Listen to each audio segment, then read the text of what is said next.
So then the core message became more about, you've got a lot already. Yeah. It's a matter of appreciating what you do have, which takes you into that place of feeling abundant. And once you feel abundant in one aspect of your life, you attract more abundance into your life. So that's how you get through it. And this is something, this again drives home the point that whatever your life experience is, whether you you know a lot about trees, or you know a lot about flowers, or whatever you're bringing to this is meant to be. It's part of what I call synchronicity. It's part of what brought this client to you, because you would have that knowledge about that kind of tree, and she was going to draw that kind of tree. Therefore, she drew an oak tree, and you were going to talk about strength, and that's what she needed to talk about. This is what I mean by you can't get it wrong. You can't get it wrong. Absolutely. Know that if you're working from a place of love, and know that you're working for the highest good of someone else, that what you say is what needs to be said. And what you say is not necessarily always going to be understood at that exact moment in time. And maybe that's part of the therapeutic process. Maybe that becomes a key ingredient for your understanding of what they're going through. They can't understand what I'm saying right now at this point in time.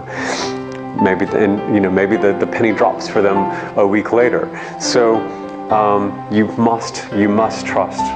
You must trust. If you're working from a place of clear intention and from a place of love and for the highest good of the other person, then yeah, that's what I love about art. It's so subjective, and it's everything in the cosmos has aligned for you to come together with that person, for them to draw that tree that way, and for you to see what you see in that tree. And this next one I love.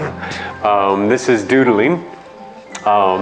And this is what I referred to earlier, when this is one where the left brain easily gives up on this one because it doesn't care. Doodling, anyone can doodle. I don't need to get involved in this. I mean, if you have a certain question, listen, do you have a question that you want answered in your life? Where's my career going? What's, you know, that kind of question where you want intuitive answers to come from, okay? Think of that question now. Everyone just take a minute to think about, what question do I really want answered right now? When I say doodle, we're going to doodle in a very uncontrolled way. I'm not talking, because some people's idea of doodling is kind of like, I'll make the flower here, the sunshine, and lots of people like to do this. This is not what we're talking about. This is almost moving into that space of automatic writing. Okay. This is what I mean by doodling, okay?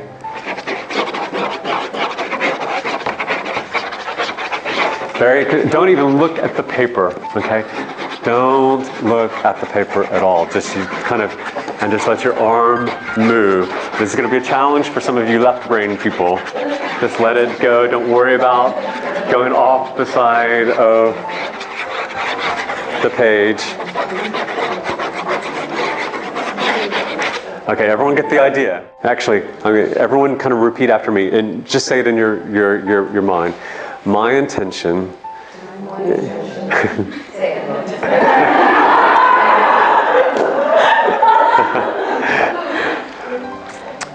My intention is to connect through art with higher intuitive wisdom, to bring through information which will be helpful to me in regards to the question that I have just asked of myself. Whatever you feel led to do, whatever you feel like is going to take as much control away from you as possible, you want to let go of the control. Okay? We're looking for words, or it could be, don't let yourself be limited to words. It could be a picture that you see in there too. It could be a face. It could be, don't limit yourself to words, but now you're going to see what you find in there. And don't think that you have to find the whole word first, okay? So there's a T, and there's a C right there. So I don't know what that word is yet. There's an A.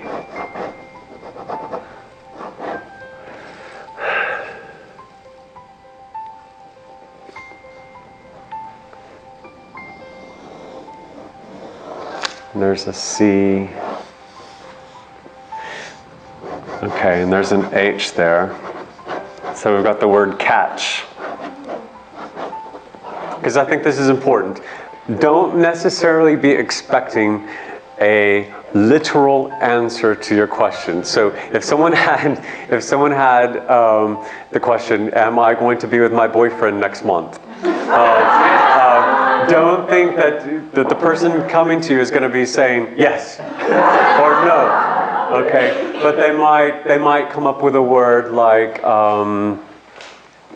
I don't know, trust, or something. So you have to really be in that mode to receive what's coming through, and that perhaps there's this issue of trust or something that, and you apply it to the question that you have. So don't think that it's going to be a literal answer. I mean, it could come through, and that has happened before.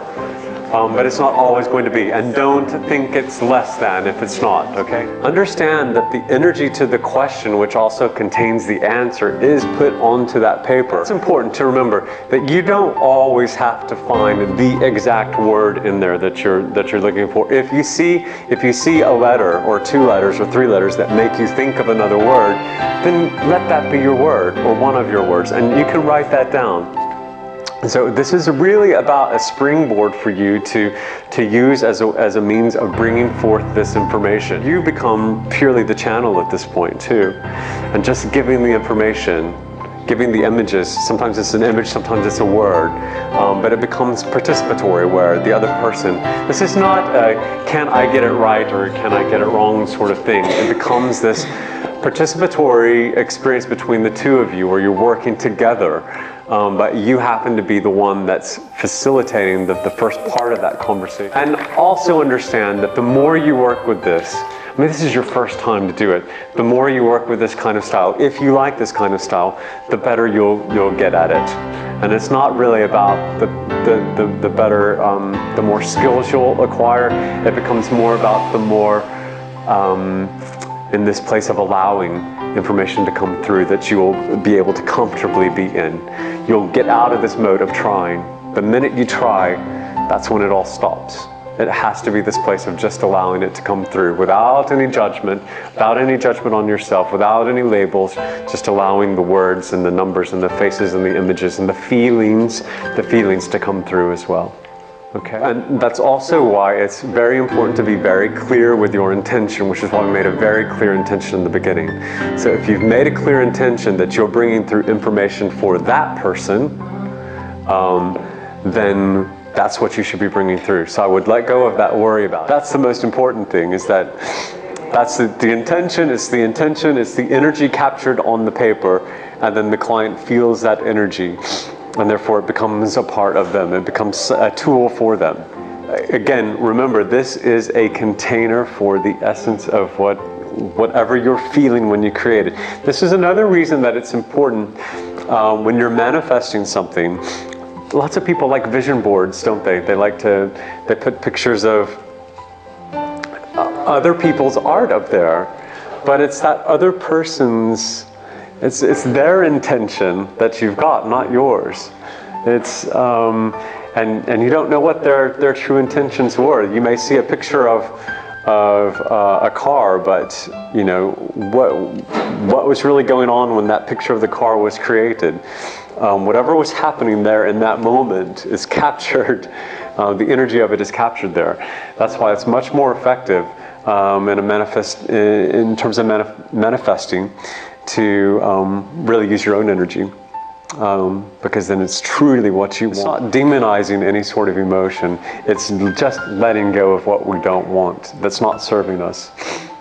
We all know that, when we've been in a tense situation, this is a perfect example. If we've been in a tense situation at work, for instance, and we've just had a tense encounter with our boss, and sometimes we'll walk out of those meetings and we'll feel like this knot, has creeped up in our neck, and we can physically feel that's a physical manifestation of the tension that has occurred in that moment with that boss. So that's what happens to our bodies. It captures that. So it has to be released. Everyone's clear. You've captured the energy of what you don't want onto this piece of paper. So now it's time to get rid of it. But the process of watching it burn And tensing your body and releasing the tension as it burns is just as important as what you just did, because it's now out of your body, but there's something very, very powerful about watching it burn away. Lots of the ancient shamans would wear masks as the religious leaders or as the spiritual leaders of their groups, and they would put on these masks to bring about the qualities that they needed as a leader. And sometimes they would be the mask of an animal. And so we're going to work with masks in the very same way. And this would be where you're working intuitively with the client, and you're going to create a mask for them, and this mask would represent qualities that they want, qualities that they need in their lives that would bring them to a different level, that would bring them to a place that they probably want to be but are not quite there yet. Everyone's heard the word mandala before, right? Okay. Manda actually means essence. And in Sanskrit, when you add la to the end of any word, it becomes the container for that. So a mandala actually means the container for essence. Most of us think that it means like a circle. And some definitions you will see that it says circle, but the purest form of those words means container for essence. And so that's exactly what you're doing when you're creating a mandala. You're creating the energy of something, or you're creating the container for the energy of something. So you can use that in a manifestative way, or you can use it to clear things. And the important thing about this is that when you're capturing this on form, on paper, you're capturing the energy of it, and you're capturing it in a way that the subconscious understands. And so what's great about this in terms of manifesting, what's great about this in terms of manifesting is that you can let go of all of these nagging thoughts that you might have about questioning what it is that your ability to manifest something. So a lot of people have problems with like the power of positive thinking, because they think, I can't stay positive all the time. I keep having these negative thoughts that keep creeping in, these doubts that keep creeping in. And it's a valid concern, isn't it? Because we all have these thoughts that come in from time to time. And the beauty of a mandala is that you've captured in that moment the positive essence of what it is that you want. And it's constantly speaking to your subconscious as long as you can see it. So you don't have to constantly go through this idea of constantly repeating positive thoughts to yourself. You don't have to go through this process of repeating mantras. I want a new home. I want a new home. I will have a new home. I will have a new home. I am in my new home. I am in my new home. That's very tiring, and most of us can't keep up with that, can we? But if you've captured the energy of a new home and what it feels like to be in a new home on paper, and then you place it on your refrigerator, you place it on your screensaver for your computer and your screensaver for your phone, and you place it above your bed, your subconscious is constantly receiving what you created in that moment, the message of the new home or whatever it is that you wanted to manifest. And that's what's so exciting about mandalas. So you create it in the moment, and then it lasts. And you're done with it. As long as you can see it, as long as you can interact with it on some level, you've done the work for it, and then you just have to sit back and allow it to happen. A clearing mandala is capturing the energy of what you do not want on paper, where a manifestation mandala is capturing the energy of something that you do want on paper. It's really important to clear the stuff that you don't want before you try to create the stuff that you do want, because the stuff that you don't want can interfere with all of the things that you do want. So what I'm going to ask you to do is get to a place of feeling the things that you don't want to feel. Now, we're not demonizing these feelings. You know, we're here as humans to experience human emotion, and all emotion is important to us, even the ones that we would label bad.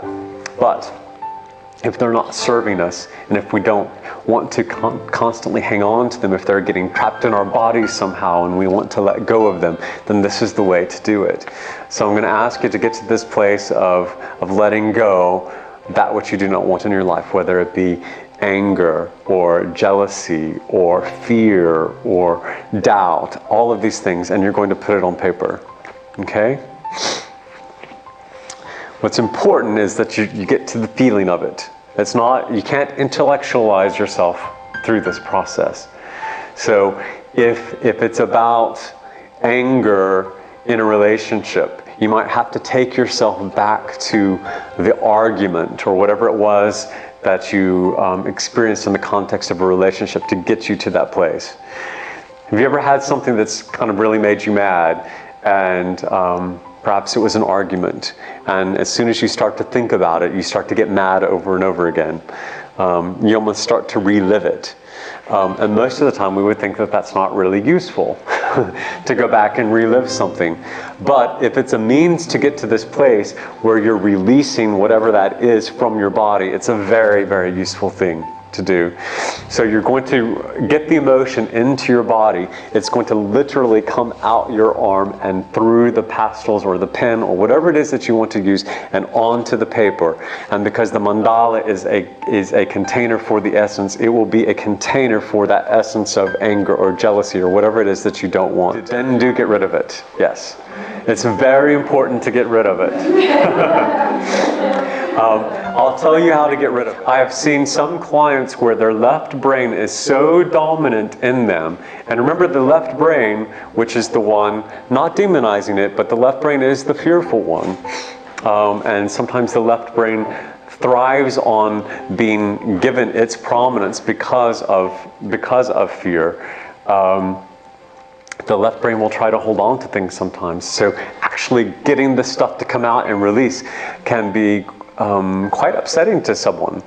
So you really might have to work with your clients and really coach them through this process. And I've seen people start to shake and the tears, and it's really, really cathartic. It's really an incredible release. It's very, very primitive. Yeah, it's just letting it go, just releasing it. And the beauty is that you have the power to do that if you want to. The question becomes, are you willing to? Okay, take care. Good night. You're welcome.